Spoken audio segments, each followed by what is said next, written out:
দুই বান্ধবী একই রকম ড্রেস পরে কোথায় যাচ্ছি বলেন তো আপনারা? হ্যালো এভরিওয়ান, কেমন আছেন সবাই? আশা করি সবাই অনেক ভালো আছেন আর আমিও অনেক ভালো আছি। এতটা গরম পড়েছে কি বলবো আর। এই গরমের প্যারায় কোনো কিছুই ভালো লাগে না।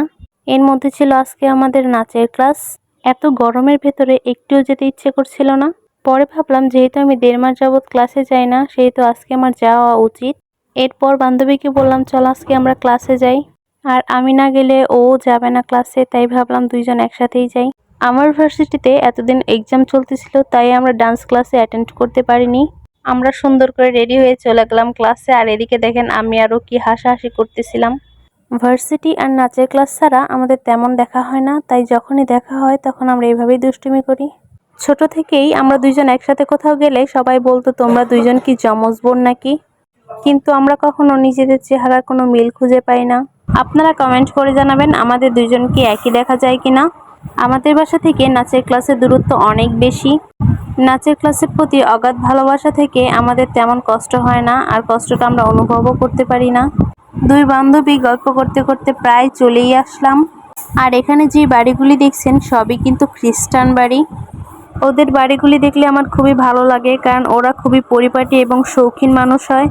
আপনারা হয়তো বাড়িগুলির দিকে লক্ষ্য করলেই দেখতে পারবেন। দেখতে দেখতে আমরা অবশেষে আমাদের গন্তব্যে পৌঁছে গেলাম। অনেকদিন পর ক্লাসে আসায় মনটা খুবই ভালো হয়ে গেল।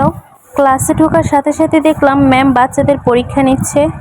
এখানে বাচ্চাদের মৌখিক পরীক্ষা নেওয়া হচ্ছিল, আর এদিকে আমি আর আমার বান্ধবী টেনশনে পড়ে গেলাম আমরা কিভাবে পরীক্ষা দেব, কারণ আমরা তো কিছুই জানি না, কিছুই ক্লাস করিনি।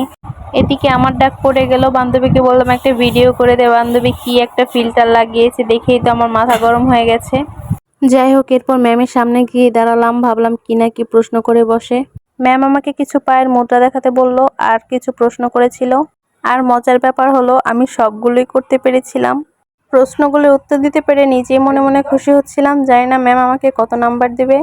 ম্যামকে আমি একটা একটা করে পায়ের তাল দেখাচ্ছিলাম, যেহেতু অনেকদিন যাবৎ করি না, ভয় পাচ্ছিলাম।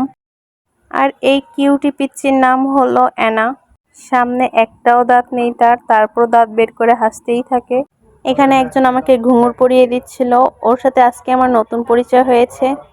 ও খুবই ভালো এবং মিশুক একজন মেয়ে। ওর নামটা অবশ্য আমি ভুলে গেছি, হয়তো আমার ব্লগটা দেখলে সে বলবে দিদি তুমি আমার নামটাও ভুলে গেছো।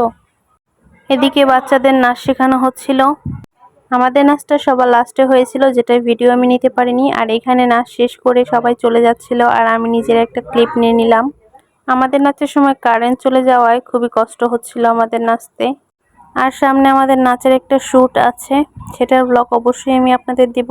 আমাদের ডান্স শ্যুটটা কবে করা হবে এখনো আমরা সবাই ক্লিয়ার করে বলতে পারছি না, কারণ আজকে আমাদের ফার্স্ট রিহার্সাল ছিল। নাচটা পুরোপুরিভাবে কমপ্লিট হলে তখন আমরা বলতে পারবো কবে শ্যুট করা হবে। এরপর আমরা এখন চলে যাব বাসায়। আর এখানে রাস্তায় এই ফুলগুলি ব্যাপক পরিমাণে দেখা যায়। এই ফুলটার খুবই কিউট একটা নাম আছে, তবে আমি এখন ভুলে গেছি, নামটা মনে পড়ছে না। আপনাদের জানা থাকলে অবশ্যই কমেন্ট করে জানাবেন। এদিকে আমি একটা ফুল কানে গুঁজে নিলাম, দেখলাম আমাকে কেমন লাগে। ভাই আমরা মেয়ে মানুষ, আমরা তো ফুল দেখলে খোপায় দিব, কানে গুঁজবো, এটাই স্বাভাবিক। এই ফুলটাকে আপনারা হয়তো সবাই চিনবেন, কারণ এটা খুবই ভাইরাল একটা ফুল। অনেক তো বকবক করলাম, এবার আমার বাসায় যেতে হবে, কারণ সন্ধ্যা হয়ে যাচ্ছে, বাসায় ফিরতে হবে। এদিকে ফুলগুলিকে নিয়ে রং করতে করতে আমরা অটোতে উঠে গেলাম। ভিডিওটা আপনাদের কেমন লাগলো সবাই অবশ্যই কমেন্ট করে জানাবেন।